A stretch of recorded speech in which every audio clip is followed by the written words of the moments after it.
ఎవరైతే ధనత్రయోదశి నాడు సంధ్యా సమయంలో దీపాలు పెట్టి ధన్వంతరిని పూజిస్తారో, అలాగే యముణ్ణి చిత్రగుప్తుణ్ణి పూజిస్తారో అటువంటి వారికి ఎటువంటి అపమృత్యు బాధ ఉండదు అని చెప్పాడట.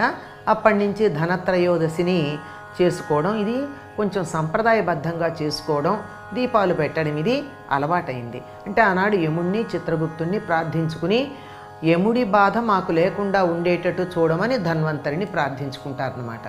అయితే లోకంలో ఎందుకో కానీ ధన శబ్దానికి డబ్బు బంగారం అనే అర్థం వచ్చి ధనాన్ని ఆ రోజు తప్పనిసరిగా బంగారం కొనాలి అనే అభిప్రాయం వచ్చింది. దీనికి ఒక రకంగా సామాజికమైనటువంటి కారణం ఉంది అని చెప్పుకోవాలి. కారణం ఏమిటంటే ఉత్తర దేశంలో దీపావళి నుండి కొత్త సంవత్సరం ప్రారంభించుకునే అలవాటు ఉంది. అంటే దీపావళి వెళ్ళిన తర్వాత